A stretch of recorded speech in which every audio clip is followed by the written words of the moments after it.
Assalamualaikum warahmatullahi wabarakatuh. Halo, perkenalkan nama saya Marini Sihaan dari kelas 10 MIPA 5 SMA Negeri 1 Medan. Di video ini saya akan membahas tentang kedudukan dan fungsi Kementerian Negara Republik Indonesia dan lembaga non-kementerian. Baik, saya akan mulai ke materi yang pertama, yaitu tugas Kementerian Negara Republik Indonesia. Dalam sistem presidensial, kedudukan presiden sangat kuat karena ia merupakan kepala negara sekaligus kepala pemerintahan. Keberadaan Kementerian Negara Republik Indonesia secara tegas diatur dalam Pasal 17 Undang-Undang Dasar Negara Republik Indonesia tahun 1945 yang menyatakan: 1. Presiden dibantu oleh menteri-menteri negara. 2. Menteri-menteri diangkat dan diberhentikan oleh Presiden. 3. Setiap menteri membidangi urusan pemerintahan tertentu. 4. Pembentukan, pembubaran, dan pengubahan kementerian diatur dalam undang-undang. Pada pasal 17 ayat 3 Undang-Undang Dasar Negara Republik Indonesia tahun 1945 yang menyatakan bahwa setiap menteri membidangi urusan tertentu dalam pemerintahan. Dengan kata lain, setiap menteri mempunyai tugas masing-masing. Nah, dalam materi 2 yang akan saya sampaikan sekarang, ternyata Kementerian Negara Republik Indonesia dapat diklasifikasikan menjadi 3 berdasarkan urusan pemerintahan yang ditanganinya.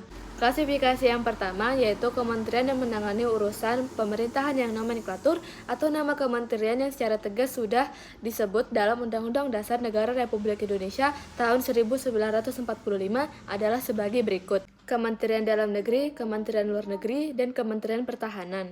Klasifikasi yang kedua, kementerian yang mempunyai tugas penyelenggaraan urusan dalam pemerintahan untuk membantu Presiden dalam menyelenggarakan pemerintahan negara dengan upaya pencapaian tujuan kementerian sebagai bagian dari pembangunan nasional yang terdiri dari Kementerian Agama, Kementerian Hukum dan Hak Asasi Manusia, Kementerian Keuangan, dan kementerian lainnya. Dan klasifikasi yang ketiga yaitu kementerian yang menangani urusan pemerintah dalam rangka penajaman koordinasi dan sinkronisasi program pemerintah yang terdiri atas Kementerian Perencanaan Pembangunan Nasional, Kementerian Badan Usaha Milik Negara, Kementerian Pariwisata, dan kementerian lainnya. Selain kementerian-kementerian yang saya sebut tadi, ada juga kementerian koordinator yang bertugas untuk melakukan sinkronisasi dan koordinasi urusan kementerian-kementerian yang berada di dalam lingkup tugasnya. Kementerian koordinator terdiri atas beberapa kementerian sebagai berikut. Yang pertama, Kementerian Koordinator Bidang Politik, Hukum, dan Keamanan yang mengkoordinatori Kementerian Dalam Negeri, Kementerian Luar Negeri, Kementerian Pertahanan, dan kementerian lainnya. Yang kedua, Kementerian Koordinator Bidang Perekonomian yang mengkoordinatori Kementerian Keuangan, Kementerian Perdagangan, Kementerian Pertanian, dan kementerian lainnya yang terdapat dalam gambar. Yang ketiga, Kementerian Koordinator Bidang Pembangunan Manusia dan Kebudayaan yang mengkoordinatori Kementerian Agama, Kementerian Pendidikan dan Kebudayaan, Kementerian Sosial, dan kementerian lainnya yang terdapat dalam gambar. Yang keempat, Kementerian Koordinator Bidang Kemaritiman yang mengkoordinatori Kementerian Pariwisata, Kementerian Perhubungan, Kementerian Kelautan dan Perikanan, dan Kementerian Energi dan Sumber Daya Mineral.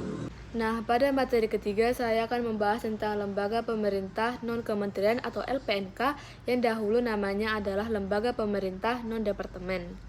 LPNK adalah lembaga pemerintah pusat yang melaksanakan tugas pemerintahan tertentu.